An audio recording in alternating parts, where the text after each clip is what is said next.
Yo, what is up, legends? My name is Wikus, and welcome back to the Week Trading channel. So on the last weekly analysis video, I got a comment asking me to teach you a bit more about order blocks and explain how we use order blocks. So this video is specifically formed to show you everything we know about order blocks, how we use order blocks, how we look for order blocks, and how we use it in conjunction with our normal trading strategy or our normal trading style. And the reason why I'm saying we is because I brought in a special guest to help me with this. This person has been a mentor for me when I was part of another company when I started out trading, and this guy spent some time the past week to teach me a bit more in detail. And it's actually perfect now that you're asking me to teach you a bit more about order blocks, because just a week ago I learned a lot more about order blocks than I used to know. So that's why I brought him in to show you a bit more about order blocks and showed you what he showed me, and actually made a massive difference the past couple of days when I started looking at the charts and analyzing the chart. So before taking any more of your time, this video is going to be a very long video. Let's get straight into the charts. So Tyron, thank you for taking the time out to join me and explain order blocks and the way that you use and trade order blocks. And the reason why I'm asking you to do this is because I've understood order blocks and I've used order blocks myself. But when we got into a Zoom call a couple of days ago and we shared ideas and stuff, you just made it so much clearer to me how to use them, how to implement them, and it's made a massive difference. So that is why I'm asking you to share your knowledge and your experience of trading order blocks with everybody that's following the Week Trading channel. So, but before we get into that, I would like you to take some time just to explain to everybody who you are, where you're from, what you're doing, what you're busy with. So myself and Tyron, we've met through another company that we were both involved with, and he was some sort of a mentor as well and gave me advice and helped me to understand Forex and trading Forex when I started off initially. So we lost contact for a couple of years and we're back now chatting and sharing ideas and working together to build ourselves and help build other traders becoming better traders. So that is basically how we got to where he shared his knowledge with me about order blocks and where we are today and where I would like to share it with all of you now. So thank you for the guy that actually requested for me to do this video. I really appreciate it. And I hope this video helps you and guides you and makes you take awesome trades with using order blocks the way that Tyron's going to explain it. So Tyron, thank you for your time once again. Please share a bit about yourself before we get into order blocks. Cool. Thanks, Wikus. Yeah, it's great to be connecting again and being a part of obviously this industry. It's quite it's a bit of a roller coaster of an industry. But so yeah, myself, I'm based in Cape Town, and I was introduced to Forex about 4 years ago now, and it's it's something that it sort of opens your eyes in terms of what is possible in terms of earning income. And I think you need to either be the type of person that is interested in wanting to make a difference or earn additional income, or you're not, and the thing about trading is that what people first of all, I think need to realize is that it's not easy. It's not an easy thing to get, and be consistent at it. I'm not going to say good. I want to say consistent, I think is a better word. Yeah, definitely. And yeah, so I was obviously like Wikus introduced to Forex about 4 years ago through the same person and company. And it was a journey, it is a slow process. You start out with Forex and you maybe see one or two things and you think you're literally just going to be a multimillionaire in the first year. And it is definitely far from it. So that is a bit about my background. If I could say the first year of trading is the feeling of you think you know it, I think, and you think you just, you're onto this thing which is just going to, pretty much change your life, which it can. So the journey is a bit slow. Some people get it quicker than the others, and you also need to remember that we are trying to learn a, um, it's basically like a talent. You're learning and you're conditioning yourself to see something, and it's like everything that you do. If you're trying to learn how to ride a bike or surf or whatever the case would be, it's something that takes time, repetition. You have to start to understand it. Yes, it might suck. You might hurt yourself. You might fall off, but you need to be able and want to see that, well, okay, I am progressing a bit here and there, or I need to maybe change this or change that. And that is the progress that we need to do with Forex. So it is a slow process. I don't feel that I'm there where I need to be yet. And you go through different areas of roller coaster where you think you have it, then you don't have it, then you add something, then you take something away, and you keep on chopping and changing. And then there's psychological levels that you have to go through as well, which never stops. You're always progressing or growing to different levels. So we mess it up on ourselves. As I mentioned, you might try something and then you add something else, and then you think it's not working, but then you change it a bit, and then you think you're just not getting anywhere. And that's just the way we need to go through this game. I think we need to progress and understand that, we need to stick to a few things, then consistently look at those things, and check how our psychology is, how do we feel when we're trading, and all of that plays a big process. So even though people might think it is just 1, 2, 3, it definitely is not like that. It's something that is all mixed up with it. And one of my best explanations is it's the hardest way to make easy money. Oh, It's the hardest way to make easy money. That's an interesting way to explain it, that it actually makes complete sense. Exactly. And the thing is, why I say easy money, it's because in the amount of effort it takes to make a bit of money, whether it's $10, $100, the amount of effort it takes is not a lot. Our time and our effort, people have to, if you work on construction or whatever, or sales, you have to put in those hours of trying to sell and drive around and this and that and sell a product. It takes a lot of effort to generate income, whereas trading isn't. Your time and your effort is completely different. Now it's your skill set and understanding your emotions. So it's a long process. It's an interesting one, but I'm glad I have found it. Again, I'm not where I should be or where I want to be. It has taken a bit longer than normal, but again, it's something like everything. If you're interested in it and if you're happy you want to do it, you see it's going to change your life, then we have to stick it out. Yeah. So I just need to add this. As humble as Tyron is, and he just explained that he's not where he is aiming to be or wanting to be, I don't think any successful Forex trader will ever get to a level where they think, okay, well, I'm completely, or honest Forex trader will actually come to a level where they would say, I'm exactly where I want to be. So in the humbleness that he has just showed, I just have to mention that he took a 4,500 pip trade today, and I saw the screenshots with my own eyes. So even though he's so ridiculously humble and everything that he just explained, just keep in mind that Tyron is one of the best Forex traders that I've known. And the leap that he's taken from the last time we spoke to where we are now, the journey that he's gone through and how good he is now, it's blown my mind to see from where he was the last time I think I saw him 2 years ago to where today I saw him take a 4,500 per trade. So congratulations on that trade. It's insane. It was your entry on Nasdaq was just absolutely perfect. So, and you called this trade on Friday already. So well done on that. It was insane.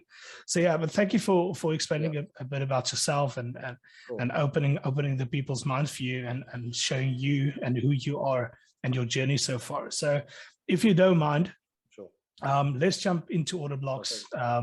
You're more than welcome to share your screen, and then as you explain, I will ask you a couple of questions here, but basically the floor is yours.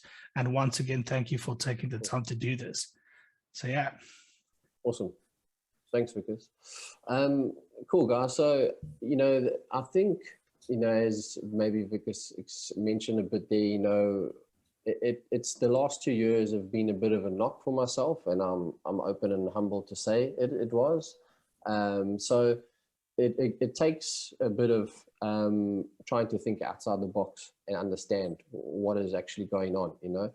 So I think for the people that are new and watching this video, it's something that takes time, and I do recommend learning and understanding the simple parts of trading. Okay, what is structure? What is a lower high? What is a higher low? You need to understand that, and you need to build on those blocks. And most of the information that I've learned is free. Okay, it is out on YouTube. It's not something that you have to dig and understand and look and feel.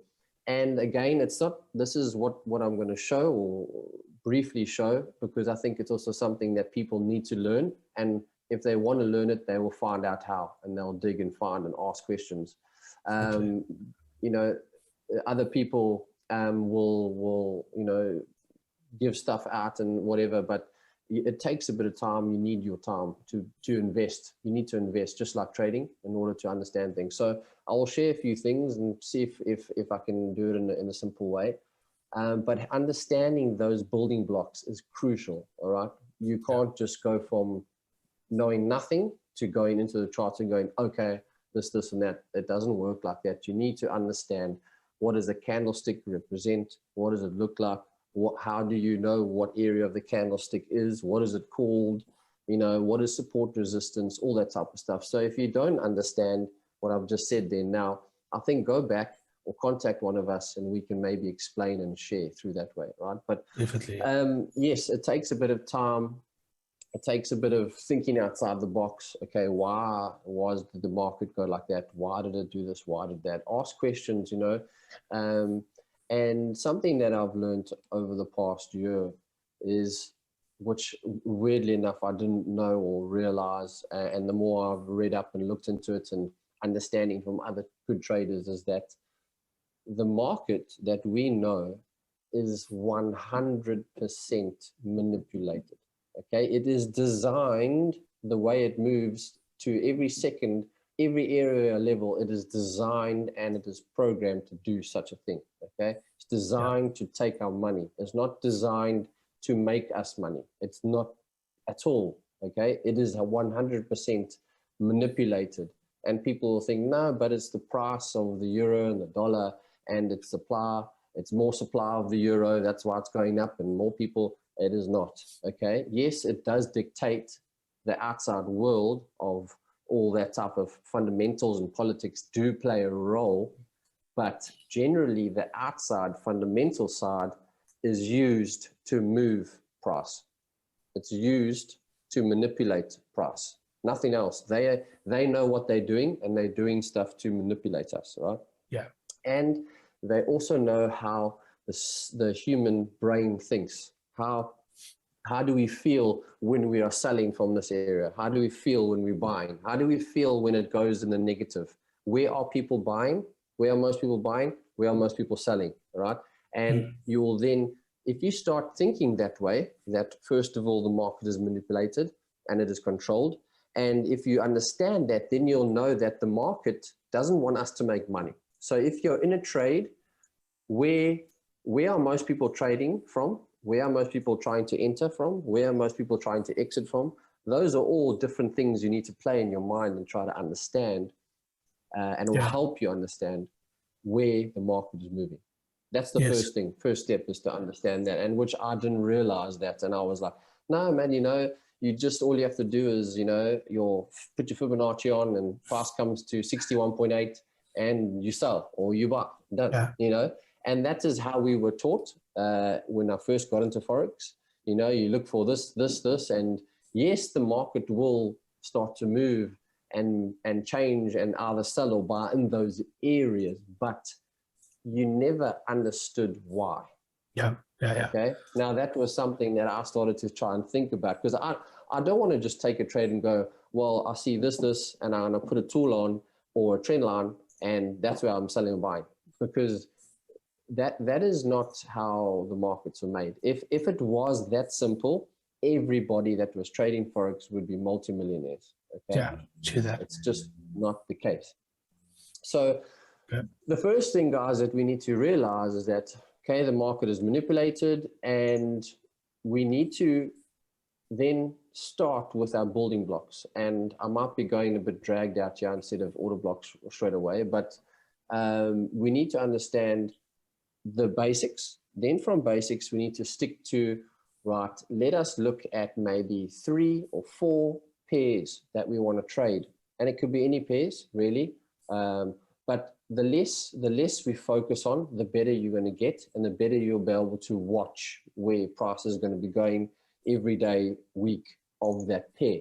Yes. When you start to do and look at a whole lot of stuff where I did in the beginning, it's just crazy, guys. So, you know, as mentioned, is that we need to understand the sort of the basics and then work from there. All right. And use your time to look at the charts and go over and analyze it. Where do you think the market's going to go? You know, and then use that knowledge, like I said, and think outside the box. Where is people going to be going? Where's people going to be trading from? And then we should be able to start getting a bit more feel about how the market's going to move. So order blocks, guys, and order blocks is something that I've recently come across and tried to implement in my trading.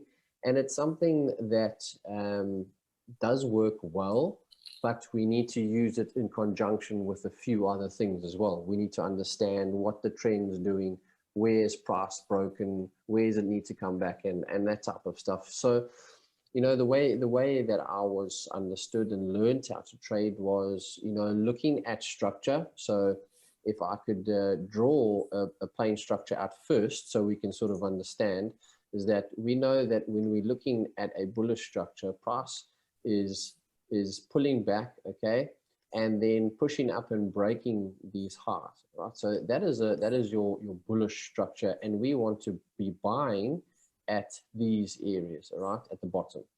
Ideally, want to be buying at the lowest price. We want to be buying and selling at the highest price, all right? We don't want to be buying at these areas here. So what our first sort of understanding is that, yes, we look at support resistance. So we have this area of resistance, and if price breaks it, generally it will be coming back to a point of, and it will be now support. It's not resistance, it will be support, and vice versa if you are selling. So that's one simple thing we need to think of. So when we're trading, we're not just sort of, as I mentioned, looking at 1, 2, 3, and then done, you know, in the trade. We need to think of everything that we've known from the beginning. What is support resistance? How does it work? How does the market need to move in a bullish way or a bearish way? And where do we need to be buying? Where do we need to be selling? So there's few things. So that's support resistance in the simplest form. Then we have a look at Fibonacci, is what I've understood how to use it. And we have different levels, right? And this is where it starts to become a little bit complicated, because, you know, people say 61.8 is the level you buy and sell from. And, you know, that is the level you look, that is the golden ratio. And to be honest, it's actually far from the truth. Yes, it does work sometimes. Support resistance does work sometimes. And these various patterns work sometimes, but let's go back to what I said in the beginning, is if the market is manipulated, and if people are learning this basic stuff, and most traders will know this, is that if we all know it, do you think the market is going to be moving and making us take these trades so simple? No, of course not. So they will play out some of the setups and play out some of the way we look at the market some of the times, but definitely not all of the times. Okay. Yeah. And that's why people say, well, there's a stop hunt here, there's this here, there's that here. Okay. A stop hunt is a word that people use because they don't understand where the market's going. Okay. A stop hunt is the price, it's manipulated, yes, in a certain way. But if we understand and now start to think out the box, why is price going there, then it makes it a bit more easier for us to understand. Now, it makes it sound like I know what I'm doing every time. It's not the case. I'm just trying to share with you, obviously, a bit of the progress that we've gone through. So if we're understanding this is our structure and we have support resistance, we generally on a bullish structure, we'll start our fib from the bottom and we'll put it to the high, all right? So we have these 2 points where we have put the market on, all right? That is our low, that's our high. And we wait for price to come back to these areas. And as I mentioned, 61.8, 71, 78, there's different levels. People say the 88 is also a perfect number. But price can come anywhere in this level. And what also people don't understand is price can come even further, right? Like this, and go up. And generally, that happens a lot of the times. Especially on Nasdaq. Price will go 100%.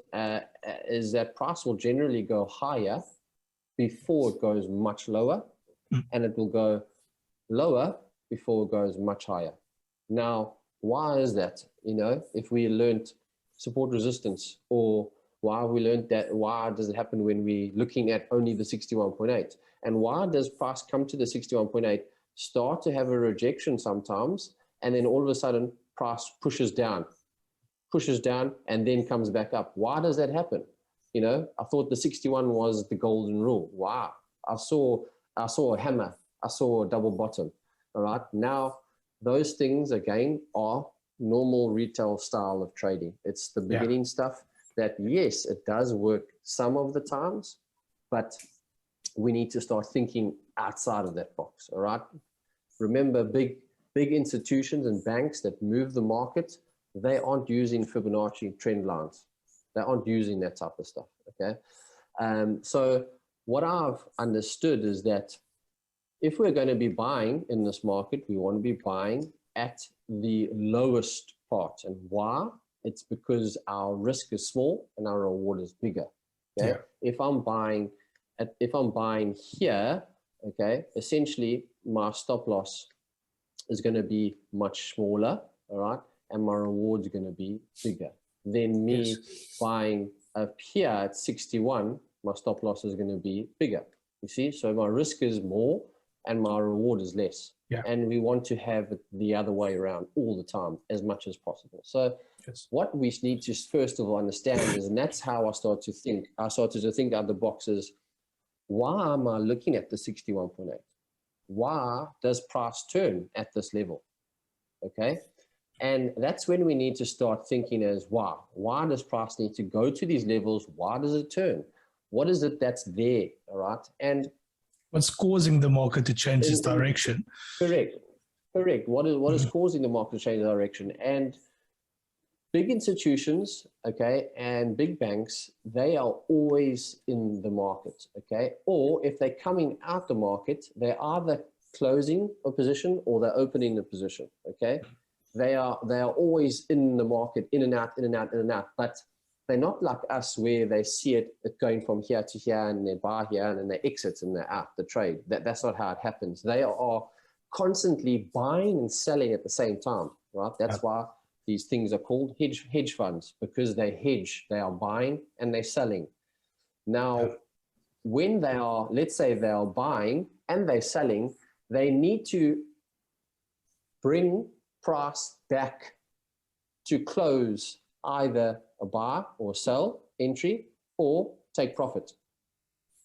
Now, when price comes back to these certain points, it's because of that. It's because price, they need to come to these areas and to either get in or out or close or enter the market. Okay, that they're moving the market. So when price comes back to go bigger again, up, they are bringing the price down, all right, because they want to get out of the market and back in at a lower price.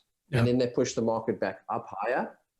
And when price goes and makes this higher high, all right, in structure, when price goes up here, the reason why it pulls back is because they are coming out their positions now and they're wanting to push price lower so they can get back in again and then move price higher. So they don't want to be buying up here.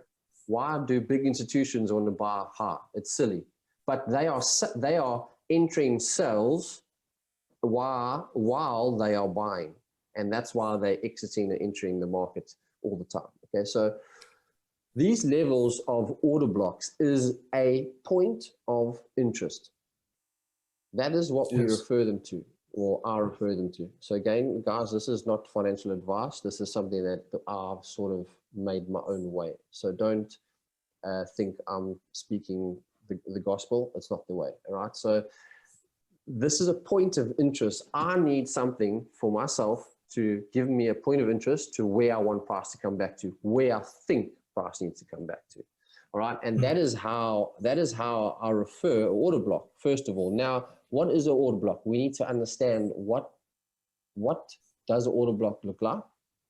And generally what you'll find, if I can draw it out with an easier way before you start learning and looking at the market, all right, is, let's say this is a support and resistance area. All right. Now, what will happen is, let's say prices coming like this and it's going up, all right?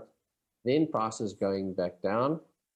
And remember, if you're looking at the 4 hour, it's going to look a little bit more easier to look at it than the 5 minutes or the 1 minute or the 10 minutes, all right? It's because the higher the time frame, the better to see the trend of the market. The lower the time frame, it starts to get busier. So you first need to also understand that is what do the different time frames look like, and where would you want to trade. The bigger the time frame, the longer it plays out, the bigger the move. Yeah. Smaller the time frame, the quicker the move, the quicker the process happens in and out. Okay, so that's something that you need to see fit how you start to learn. But let's say now the price is moving down and we are looking at an area to buy here, right?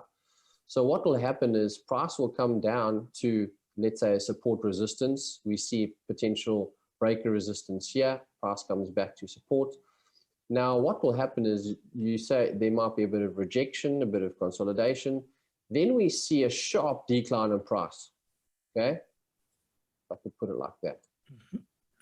Now, what will happen is this generally will be a sell candle, a strong sell candle. Now, this is doing two things.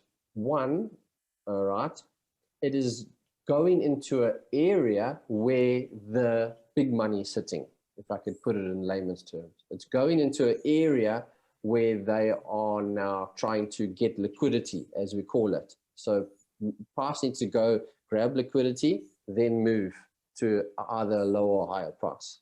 And two, it is fooling people to think that the market is going to sell. So what people do, they start jumping into sells. And then immediately afterwards, it goes the other way because it's trying to take our money. It needs to get liquidity to move the other way, right? And that's basically the easy way to think of it. So generally that will be a sell candle. And right after that, you will see a buy candle. Okay, this is now showing you in terms of a bullish entry, right? You'll have a sell and then a buy.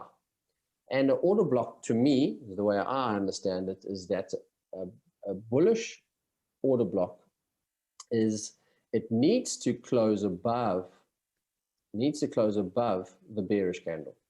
All right. If it pushes up and it closes here, that's not an order block.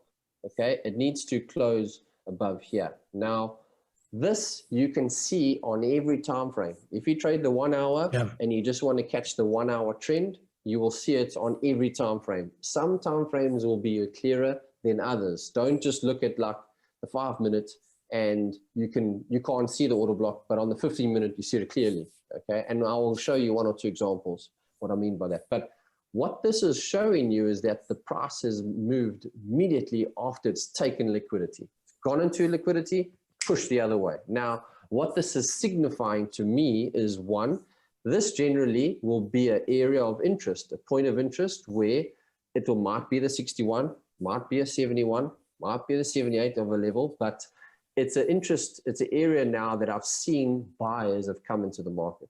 Yeah. Now, once buyers have come into the market, I then will look for price to come back into this area. Now, if this is the order block zone here, I will take the body of the bearish candle, all right, and I will circle it off top and bottom like that. And what generally you will see happen is that price needs to then trade back into this order block level, either 50% is what I look for. Sometimes it can be the top, and sometimes it can have a deeper retracement. But this now becomes my order block area I'm looking to enter. All right. Now what will happen is, let's say price moves from here and starts to go up. All right. Now this is a bullish structure, and we continue up and we break this level here. Okay. So now we bullish, we've broken this high. What do I look for now? And generally what we'll see is, if the structure is broken this high, price will come back into an order block, right? And that will now give me my point of interest. So let's say this is my area of order block here. We haven't traded back into it. Then I will go, well, let's look at my trend, take my fib A to B, and I see, okay, my order block is sitting around this level. And that to me is a way I look for order block. If structure has broken the high or a low, I'll then look at the last order block that was formed. Okay, the last order block that was formed. I'll get into a few examples now. Let me just show you in terms of a bearish one. So a bearish one, I will see it will generally be the opposite as well. The opposite will be as price will trade like this. You will see price sort of consolidate. Now, what this is also doing, again, is trapping sellers in already to get into a sell, all right? And what then people go, they'll see a big bar candle up, and immediately after that, you'll have a big sell candle that will close lower, okay? And that now is a confirmed area of order block. Now, what I wait for is I then will either wait for price to come back, trade back into this area, and then a sell off. And that's sort of your, if I could call it a pattern, a pattern to look for. Yeah. And a lot of people can also call this accumulation, okay, manipulation, distribution, okay, AMD, accumulation, manipulation, distribution. So what this is doing here, okay, this accumulation here is trapping people into start selling. What will people do? Retail, they will start selling, they'll put their stop loss here. Because they see, oh, there's resistance, there's no ways this is going to go up.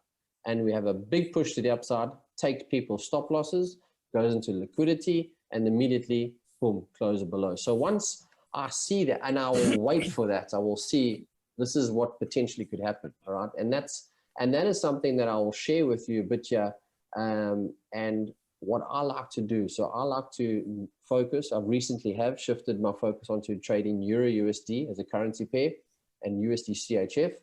And I will correlate that to the dollar index. So people say, but why do you want to look at the dollar index? The dollar is what the whole world is running on, okay? The whole world is correlated to the dollar, okay? Yes. So what we need to start seeing is where is price needing to go, all right? Where do I see liquidity lying? And I then can relate that to where I want to trade the market, right? Now, I'll first of all give you this area, for instance, all right? So I'll just explain how I see the market. So, right, you can see price is trading up, all right, in an uptrend here. This is the dollar index. So it doesn't matter what pair it is. I'm trying to just show you related first. So we'll then correlate it to the euro. So the price is now moving on the uptrend, okay, like that. And then immediately after that, price starts to break down. Okay, so we can see after that move to the downside, structure here has broken this structure. Okay, this is our last higher low point where prices move past. So after this, structure has broken, and we are now looking for price to move lower. Okay, and what happens is we have an area here where price is looking very flat, and what generally sits above here is liquidity, and smart money comes into play. And what happened was there was news that came out in dollar this day, and price had an extreme push to the upside. Okay, now what that does, it entices the buyers to step in and they want to buy. And immediately after that, price goes the other way, okay, and takes out the buyers. So once I knew this move was going to happen. As soon as I saw price push into it, because why? I'm already focusing my eyes on this. Now, it's a bit difficult for me to explain that because we're just talking about order block, but this is something that just comes off the tongue and to understand a bit more. But what happened was today that I took the Euro USD trade was,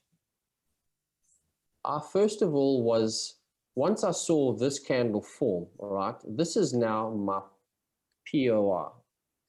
This is my point of interest that I'm focusing on, all right?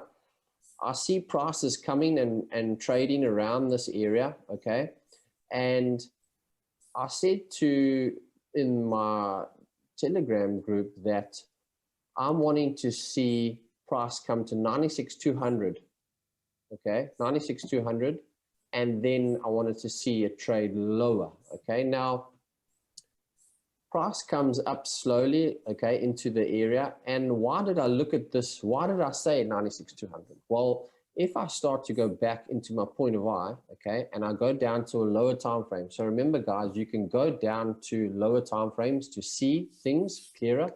I like the 30-minute and 15-minute for different levels. Now, what I like to do is I like to then start to see what do I see in these zones? Well, remember, this is the area that price took liquidity, okay, here. It took the liquidity, price jumped in, and then went down. So what immediately focused my eye is this area here, to me, is a type of order block, okay? It's a buy candle, okay? It's a buy candle to a sell candle. So it took liquidity, and it moved the other way. So what I do is I focus on this area. Okay, I focus on the area over here where price pushed into liquidity, and we need to then, as I mentioned, the institutions, because price moved away quickly, we haven't traded into it. Now people will say, okay, it's just a support and a resistance that we haven't retested. Yes, in effect it is, but there's a reason price needs to come back to that. The institutions need to come back to either close or open their buys or sells, because price moved away quickly. We need to come trade back into that area. And if you look to the right, where price traded back into, and at least traded back into 50% of that area, okay? So what I then do is I correlate that to a pair like Euro USD, okay? And Euro USD, you can see that was our buy entry, because I was looking for price. When I saw dollar in that zone of 96,200, I knew I had to buy euro, because if the dollar is dropping, that means the euro is going to get stronger. Yeah, correct. So that is the simple way of doing it. I'll see if I can find one or two other sort of styles of order blocks in the terms of a trending market. So if I may ask you, Tyron, yes, the majority of the subscribers to my channel and my Telegram groups is very big Nasdaq traders. Would you mind giving a couple of examples on how you use it on Nasdaq, trading Nasdaq? I know that the majority of retail traders is Nasdaq. What we need to do is I use these point of interest, because it's not just order blocks that we look at. Again, as I mentioned, there's various things, 2 or 3 things that I look for, because I need to know, where is price wanting to go? Remember, if I don't have an area to look at, price can move in so many areas. There's so many different areas, all right? And this is all sort of a clear example. You see how price consolidates like this for a while, and then we have a huge push to the upside, and then a drop down. Now, this push to the upside is not a coincidence. It's done that because it wants to take out people thinking that this is going to sell, right? Yeah. And some people might go with their Fibonacci. They go from there to the bottom, and they see price stalling at a 61.8. This is a very good example. very good example. Price goes from down, comes up. We are looking at the 61.8. We're going, cool. I'm going to sell this market. I see a rejection, rejection, rejection, rejection, rejection. I'm going to sell there, and I can't have such a big stop loss. So I'll put it above this wick there. And what happens? Boom, taken out the market. And then once it goes up, takes you out, moves in the direction. But if I have an area to look for already, so let's go back to the 1 hour, right? Let's go back to the 4 hour. 1 hour is better to see. So this is a good example. So perfect example. Don't worry about this trend here right now. Let's see this. So prices comes here, it breaks down, it breaks lower than this area, right? So let's do this for example. I'll go to the line chart first so you can understand what I mean. Price has a low, okay? Then price moves up, it drops down, okay, and creates another lower low. So it's broke this one, so the trend is down, right? Then price moves back up to that area, and then price moves down lower, breaks the structure. So what people are looking for is, if this was the last lower high, and it broke structure, people are going to go, well, I'm going to put my fib here to there, okay, and I'm going to wait for price to sell over there, okay. Now that again is another example of retail trading, because you are looking for the area to sell, okay, and this basically a candlestick formation is an evening star, okay, and an evening star means it's getting ready to sell. I think this could be not really an evening star because it needs to close more 40% of this bullish candle here, but it gives you that impression of an evening it confuses star, traders. 100%, and people will want to sell. Now you can see, if I put a little level here on this line, on this top of this wick here, you can see what happened. Price got manipulated to the upside. We had a bar and then immediately a sell, okay? Now what happens is, now price comes and trades here. I didn't get the sell, but I'm explaining to you what I would see is now the price trades here, comes into this area, and geez, what is the time now? Okay, now I'm just seeing where price reacted off there now. So what I'm seeing is once price moves here, I'm then drawn to this up candle before the sell-off, because this up candle is my point of interest that has taken liquidity. One, it's showing people that to dummy them into buy, okay, and then the price moves directly, quickly away, all right, and that there becomes my point of interest, okay. I then will mark off this bullish order block, and we can see, bearish order block. So bearish order block, we'll have a bullish candle and then a sell. A bearish order block is a buy, then a sell. A bullish order block will be a sell, then a buy, okay. Now you can see where price comes in, okay. Crazy, perfect, okay. So now let's just go back to a bullish order block. So this is a bullish order block here, all right, because remember it was a sell, it was a buy, and we closed higher than the bearish one, and we took liquidity here. See, we dipped just into liquidity because people are going to go, oh, that is support. See, support, support, support, support, support, support, boom, take you out, then go in your favor, okay. Now immediately that is my POI for a buy, right? Now price can come and trade anywhere from the top to the bottom, excuse me, of this order block. So that is the area that I'm looking to buy. And we can see price got very close to the area now and it is buying, but I the reason why I like to stick to my point of interest and not like to budge is because I still believe that if price is going to be going higher, and I say higher as in I want it to go higher than this level here, I believe that price will trade into this zone. Now, It if still we needs to fill refine, that. so I leave, correct. If I leave this point of interest here and I go down to a lower time frame, you'll start to see things a little bit clearer as to why price needs to come back there. Now, this leads to another thing that I look at, and that's imbalance and fair value gap and stuff. But we can see that this area here was support, all right? Then price came down into support, and then we had a wick here. So retail people are looking to buy, okay? They're looking to buy, they're looking to buy.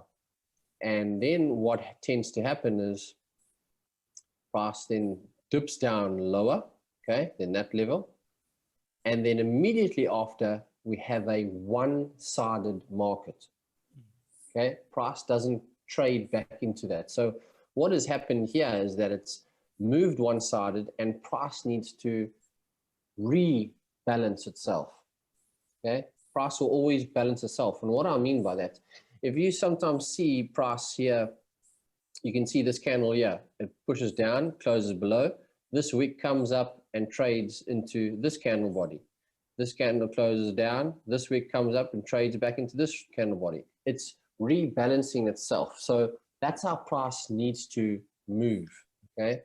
And what I would like to see is that price come lower, so something like this, okay, back into this area, and here you want to start to see a strong reaction to the upside. Rejection, push to the upside, and then maybe one retest, and then now price start to move to the upside. And that would be an area I'm going to watch to buy. Now, you need to marry up your point of interest, the area you want to buy and sell, with the time of the market. Very important, something I never did, ever in the past. And if we go back to Euro USD, and I'm going to look at this bar that we were in, is that as soon as I saw dollar was in my area and it was going to sell from that, I knew Euro USD was going to buy. Now, if I look at the time, I have put my time on my trading view to New York time. Okay, New York time. And New York time, or let's go back to London session, opens at 8 o'clock in the morning, okay? And that is New York 2 in the morning till around 6 in the morning. So from 2 till 6, okay, is London open. And then when it shows 8 o'clock here in the morning, it is New York open. Okay, yeah. So London is 2 till 6. So from 2 till 6 on my trading view and New York time is London open, and that is when you will see that is your kill zone. That's when you want to get into the market, right? If it is in the right place. Now, I knew it was in the right place because I saw dollar was in the area. Now, we can see the time if I scroll. Okay, this is still the evening. And then we go to 2 o'clock in the morning. Okay, you can see 2 o'clock in the morning, price between 2, quarter to 2, 3, it was right in my buy zone. Okay, this area here. So I married up London open to where I need to buy and sell. Now, if I go back to, people go, but why did you buy here?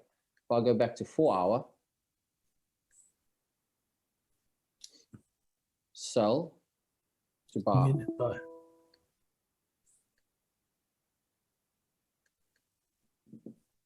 Perfect order block. Perfect. Okay.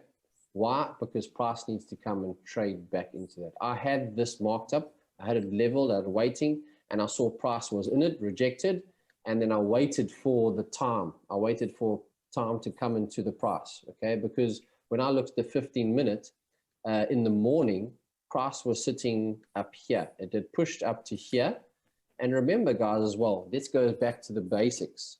If you want to buy, you want to buy the lowest price.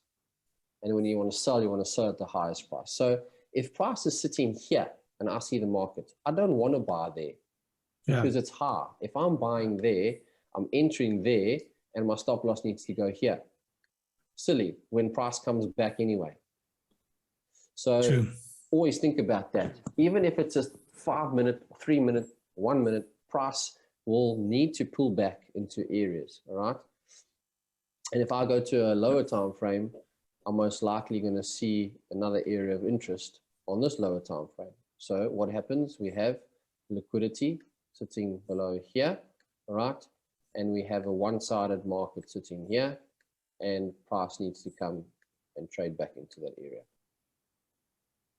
And that is something I'm still learning, progressing. Okay, I'm not mastered it yet, but those are the consistent things I'm focusing on. What time is it of the day? Is it London? Is it New York? Where is price?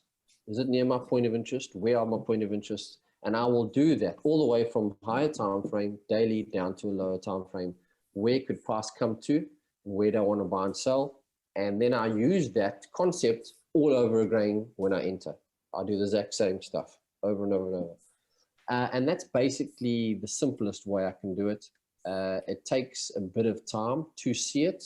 So again, if people think I'm not trying to say it right, or you think of it something else, then that's fine. This is something how I've sort of tried to think of it in my own way, how I've taught myself. And we are open to share and try and help you guys as well, you know, that are out there. But it's, again, using the out of the box thinking to what could, you know, where could price go? And it's, you know, it's similar to this. You know, if I just have a look here, how price reacted is, yes, it's the wrong time of the day to trade, but you can see this price came down here, dropped into liquidity, price created an order block, a sell to buy, and we can see that in a lower time frame, you most likely could have traded this to the upside. Okay, 1 minute time frame.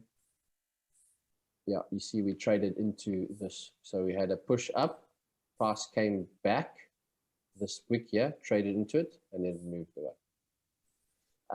And that is something that, again, when back in the day, before I even saw these things or tried to focus on it, I always thought, why the hell does price, boom, take you out and then it goes in your direction? Why is there a sell candle? Why does it drop below resistance? Or why does it go above support? And that is now I start to think a bit more about it. It's like, oh, okay, I see. And now if you go back to what I mentioned, is that the market is manipulated and it is there to take our money. We need to start focusing on that straight away. We need to start focusing on that straight away. Is where is price going? Why does price need to go to these areas? Price needs to trade into areas to rebalance it. Price needs to go into areas to mitigate it, as in close or open their positions, you know, the big institutions. And that is the reason why price moves in these areas. So first of all, focus on structure. I always focus on like a 4-hour time frame. Where does price need to go in the 4-hour? Have we broken structure? Are we still bullish? Are we still bearish? So those are going back to your basics. Then start to look at support resistance, start to add these other bits of elements that are in with price. And that is how you'll eventually start to see these different things forming and where price could be moving, where price could be going.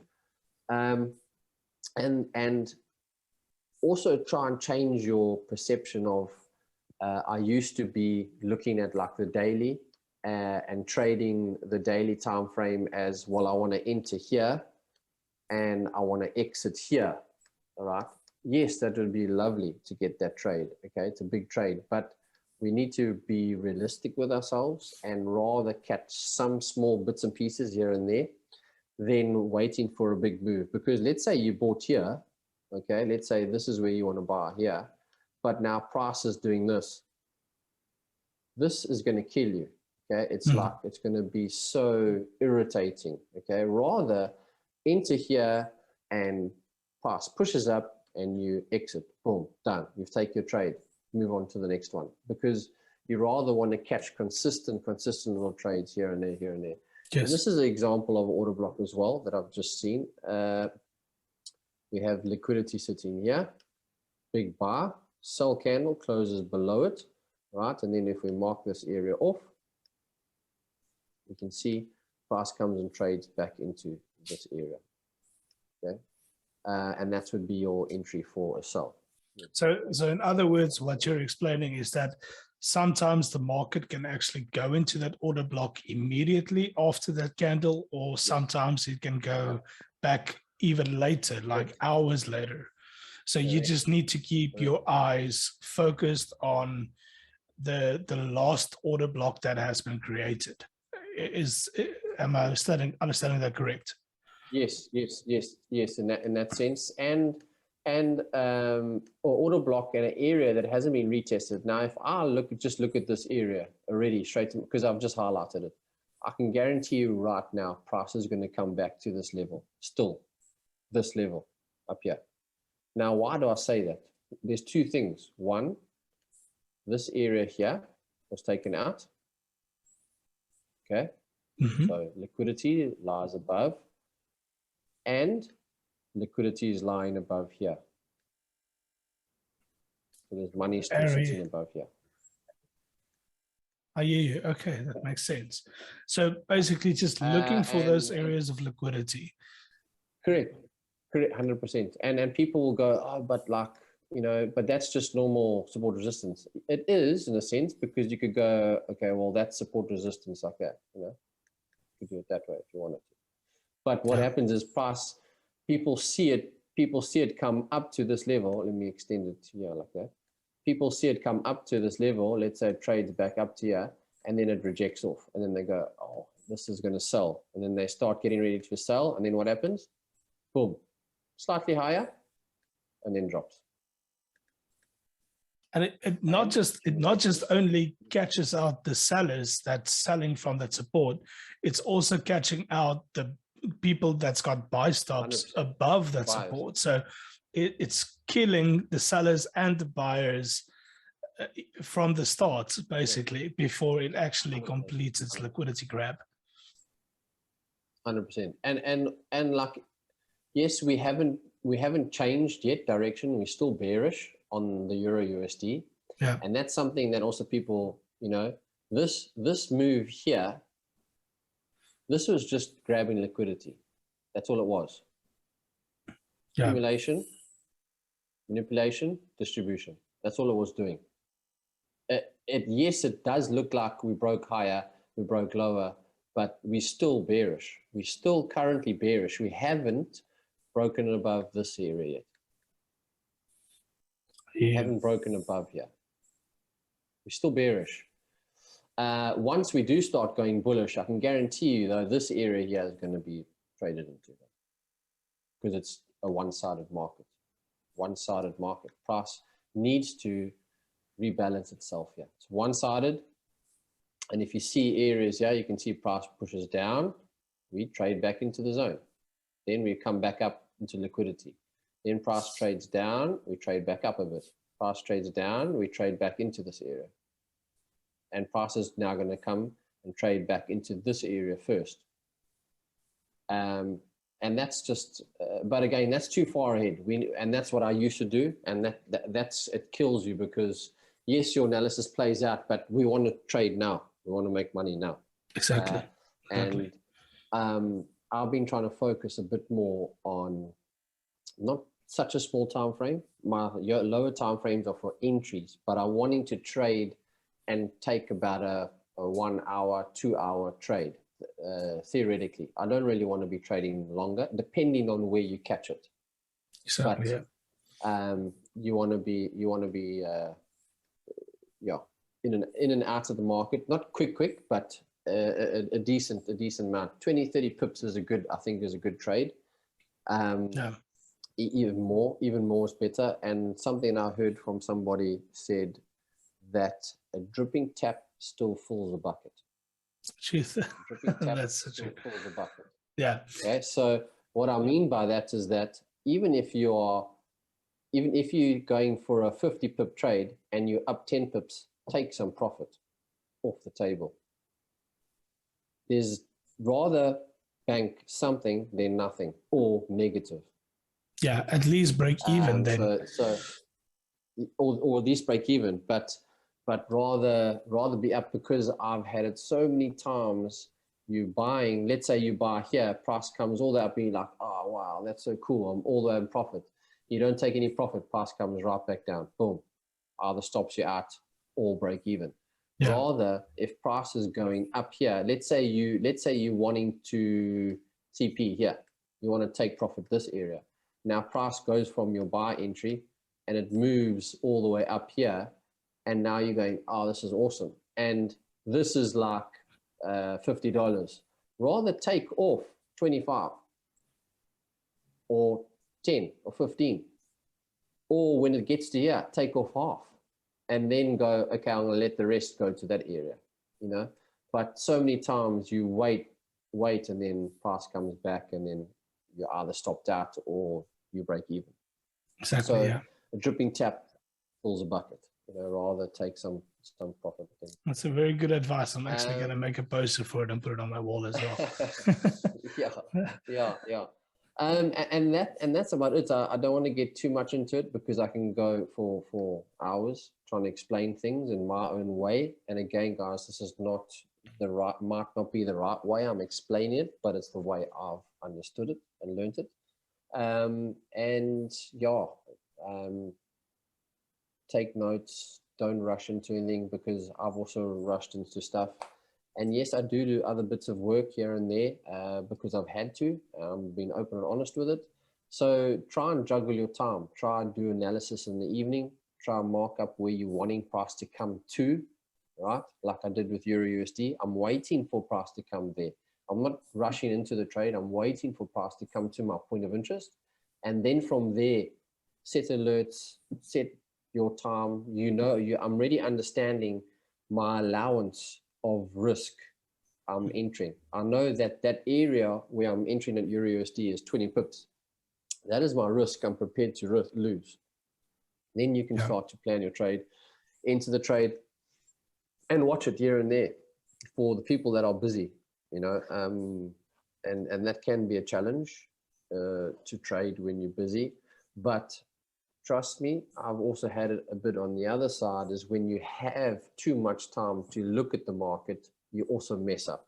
Yeah, big time, because you're constantly looking at the market, and you start to see things, and you go, oh, well, I'm going to trade here, I'm going to trade there, I'm going to trade this, trade that, trade this, trade up and down. I'm going to sell it down, I'm going to buy it up, and I'm going to sell it down. It doesn't work that way. Rather, plan your trade and go, right, I'm going to buy from here to here. Boom, you in, you're out, take profit, cool. Take a breather, look for a next trade.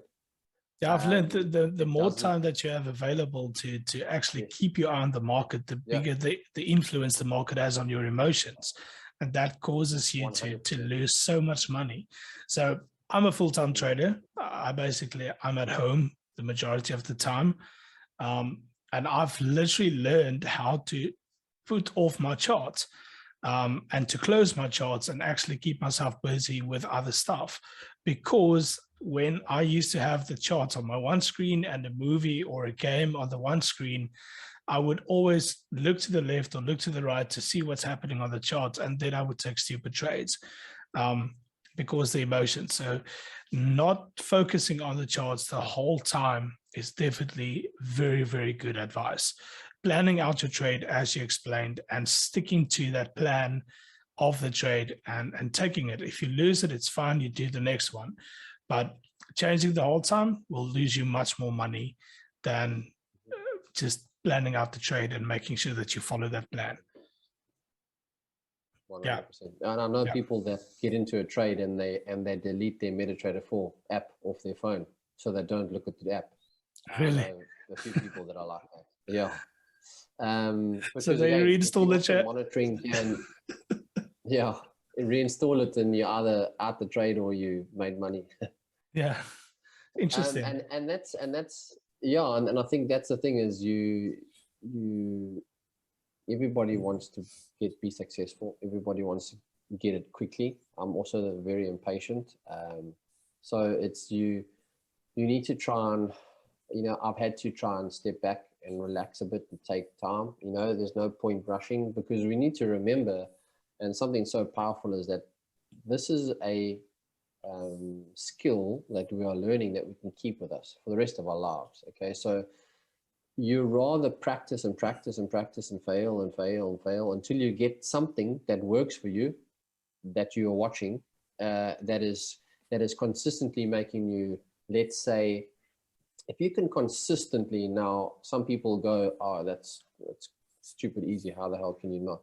If you can consistently take 20 pips a day or 50 pips for the week or whatever the case would be, when I mean consistently, as in you maybe lose once here and there, okay? Consistently do 40, 50 pips a week, you will be able to kill the market, all right? And I know some people that take 10 pips a day. That's it. Done. So if you can consistently do that, remember your amount of pips can equate to any amount of money, any amount of money. So Yes. That is where we need to start thinking, not worry about, this, that, or rushing it, or I want this trade must make me 100,000 Rand. That's not how we need to be thinking it. We need to still take the steps, right? This is what I'm prepared to risk. This is what my account is, blah, blah, blah. Go through all those steps. And hopefully we will get there, and as mentioned, I'm not where I need to be, I'm not where I should be, but it's okay with stepping back, taking a breather, reevaluate, relook at things, start to think outside the box. There's the only person that we need to compete with is ourselves, and unfortunate thing in this game, everybody on social media is either fake or they're pushing money and stuff, which is the wrong way to look at it. Exactly. That is why I deleted my social media. And I literally don't have access to Instagram or Facebook anymore. I don't want to be a part of the scam that's literally running on social media with Forex. So I completely agree with you on that one. So, Tyron, thank you so much for your time. Thank you so much for explaining order blocks to us and sharing your advice and your knowledge about trading order blocks. I really, really appreciate it. And I think everybody that's going to watch this video will also appreciate it. But how will they be able to get a hold of you? How will they be able to contact you and speak to you and get in touch with you? Yeah, right now I'm my Instagram. Welcome to get send me a message on there at Tyron Griffith, all lowercase, all one word. And even my Telegram channel, it's a public one. I post some ideas on there. I do some analysis, and yeah, you can welcome to ask. There's a discussion as well platform on there. You can ask questions. And that is a link I think Wikus will put on put on the recording. And yeah, you guys are welcome to send me a message, ask questions, and I look forward to receiving some maybe questions or getting some students. But yeah, all good. Awesome. Once again, Tyron, I appreciate it. Thank you for you, and enjoy the rest of your evening, and we'll speak soon again. Thank you so much. Thanks very much. Cheers, Tyron. Cheers.